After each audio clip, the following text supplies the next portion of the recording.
ప్రేక్షకులకి సంక్రాంతి శుభాకాంక్షలు. మనం ఈరోజు సంక్రాంతి రోజు ఎటువంటి పరిహారాలు, ఎటువంటి విధి విధానాలు పాటించాలనే విషయం తెలుసుకుందాం. మనకి భోగి, సంక్రాంతి, కనుమ అనగానే అందరికీ కూడా చాలా రోజుల నుంచి వస్తున్న అలవాటు ఏంటంటే వాట్సాప్లో హ్యాపీ సంక్రాంతి చెప్పేసుకుంటాము, గాలిపటాలు ఎగరేసుకుంటాము. ఊర్ల సైడ్ అయితే కోడి పందాలు, అదేవిధంగా ఈ ఎడ్ల బండ్లు పందాలు, వేరే వేరే రకరకాల పందాలు వేసుకుంటూ కొత్త బట్టలు వేసుకుని తిరుగుతారు. ఇంతే అనుకుంటారు, కానీ దీని పేరే పెద్ద పండగ, అంటే పెద్దల పండగ. అసలు ఈరోజు ఏం చేయాలి? మకర రాశిలోకి రవి యొక్క సంక్రమణము అది జరుగుతున్నప్పుడు మనకి కొన్ని యోగాలు ఏర్పడతాయి.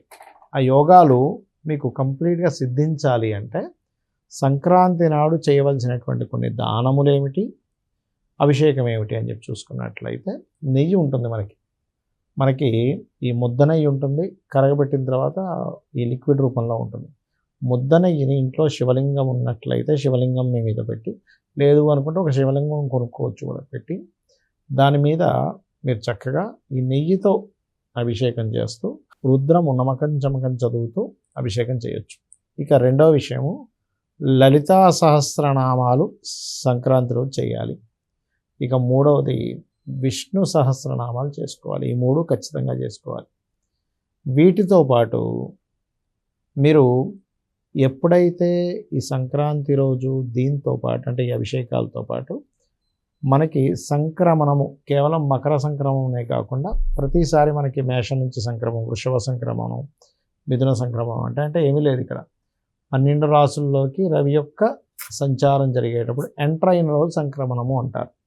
మకర రాశిలోకి ఎంటర్ అవడమే మకర సంక్రమణం. అందుకే చూడండి, మనకి ఏ పండుగ అయినా అటు ఇటు అవుతుందేమో, కానీ సంక్రాంతి పండుగ మాత్రం అంటే జస్ట్ 14 కానీ 15 కానీ ఈ డేట్లు మాత్రమే మారుతుంది, అంతకుమించి మారదు. ఎందుకు అంటే సూర్యుని బేస్ చేసుకొని చేస్తారు ఈ యొక్క పండుగని. మిగతా పండుగలన్నీ వేరే అయితే ఆ యొక్క తిథిని బట్టి, లేనట్లయితే పలానా మాసాన్ని బట్టి కనెక్టివిటీ ఉంటాయి. ఇదేంటంటే సూర్యుడు బేస్, అంటే సూర్యుడు ఎప్పుడు మారుతున్నాడు ఆ రాశిలోకి, దాదాపుగా 14-15 తారీఖుల్లోనే మారుతాడు ఎప్పుడు కూడా, అంతకుమించి ఏమీ చేంజ్ రాదు. అందుకే మనకి ప్రతిసారి 14-15 లోపలే వస్తుంటుంది మనకి సంక్రాంతి అనేది. అయితే ఈ మారిన రోజున విశేషంగా చెప్తూ ఉంటారు శాస్త్రాల్లో. ఆ రోజు స్వయం పాకం ఇవ్వాలని, పితృదేవత సంబంధించినవి చేసుకోవాలని, తర్పణాలు వదలాలని, అదేవిధంగా ఆ రోజు ముఖ్యంగా సంక్రమణం జరిగే రోజు నాన్ వెజిటేరియన్ తినకూడదని, ఇటువంటివన్నీ కూడా చెప్తూ ఉంటారు. సర్వసాధారణంగా అమావాస్య, ఆదివారం కూడా నాన్ వెజిటేరియన్ పనికిరాదు, గుర్తుపెట్టుకోండి. సంక్రమణ రోజుల్లో కూడా ఇలా కొన్ని పద్ధతులు చెప్పారు. అయితే ఈ మకర సంక్రాంతి రోజు పిండి వంటలు ఏ విధంగా అయితే వండి స్వామివారికి నైవేద్యంగా పెడతామో, ఇందాక నేను చెప్పినట్టుగా శివాభిషేకం, నెయ్యితో శివాభిషేకము, విష్ణు లలిత సహస్రనామాలు చేసుకోవడం చేస్తూ ఉండాలి. దీంతోపాటు ఈరోజు ప్రత్యేకంగా పెరుగుని దానంగా ఇవ్వమని చెప్పింది శాస్త్రం. పెరుగుని దానంగా ఇవ్వడం వల్ల వాళ్ళు మాత్రమే కాకుండా వాళ్ళ కుటుంబంలో ఉండే వాళ్ళందరూ కూడా అభివృద్ధి చెందుతారు, గుర్తుపెట్టుకోండి, పెరుగు దానం మూలంగా. ఇక ఈ యొక్క మకర సంక్రాంతి, ఈ సంక్రమణం జరిగేటువంటి రోజు మనము ఈ పెద్దలకి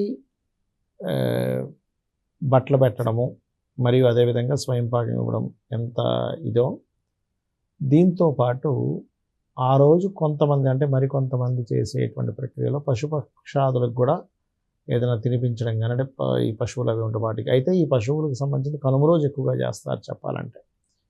కాకపోతే సంక్రాంతి రోజు చేసేటువంటి విధి విధానాలలో ఎక్కువగా సూర్య ఆరాధన కూడా చేస్తారు. కొంతమంది గాయత్రి ఉపదేశం ఉండేటువంటి వారికి కాస్త ఎక్కువగా గాయత్రిని జపం చేసుకోవడము, గాయత్రి మంత్రాన్ని జపం చేసుకోవడం ఎక్కువగా చేస్తూ ఉంటారు. సంక్రాంతి పండగ రోజు మీరు సరే మీ ఇంట్లో శివార్చన చేయరు అంటే, కొంతమంది ఉంటుంటారు, శివలింగం మా ఇంట్లో ఉండదండి, మాకు ఆనవాయితీ లేదండి అంటూ ఉంటారు. మరి అటువంటి వారు ఏం చేయాలి అంటే, శివుడి యొక్క ఆలయంలోకి వెళ్ళి నెయ్యి చిన్న ప్యాకెట్ ఉంటుంది, చిన్న డబ్బా, కానీ మనకి మంచి ఒరిజినల్ దొరుకుతుంది. ఆ చిన్న నెయ్యిదైనా సరే శివుడి మీద పెట్టి వచ్చేప్పుడు మీ నీళ్ళు పోయండి. కొన్ని గర్భాలయాల్లో, అంటే కొన్ని ఆలయాల్లో లోపలికి ఎంట్రీ ఉండదు, అది ఎప్పటి నుంచే ఉండదు, అందరికీ ఉండదు అది. అలాంటప్పుడు పూజారికి ఇచ్చి స్వామి ఇట్లా అక్కడ పెట్టించండి అంటే కూడా చేస్తారు, అలా కూడా చేయొచ్చు. ఇక మరొక విషయం ఏంటంటే, మనకి ఈసారి సంక్రాంతి తర్వాత పంచగ్రహ కూటమి కూడా ఏర్పడుతుంది మకర రాశిలో. దాని తర్వాత ఫిబ్రవరి మాసంలో అదే పంచగ్రహ కూటమి 2 సార్లు, అంటే మొత్తం 3 సార్లు పంచగ్రహ కూటమి, 3 సార్లు చతుర్గ్రహ కూటమి వస్తుంది. కాబట్టి అందరూ కూడా వీలైనంత మట్టుకు జనవరి, ఫిబ్రవరి మాసాలలో చండీ హోమం చేయించుకోండి. ఇది సంక్రాంతి రోజు చేసేటువంటి విధి విధానంతో పాటు జనవరి, ఫిబ్రవరి మాసాలు ఇది కనుక చేసుకున్నట్లయితే ఈ పంచగ్రహ కూటములు 3 సార్లు రావడం వల్ల ఇబ్బంది కలగకుండా ఉంటుంది. శ్రీమాత్రే నమః.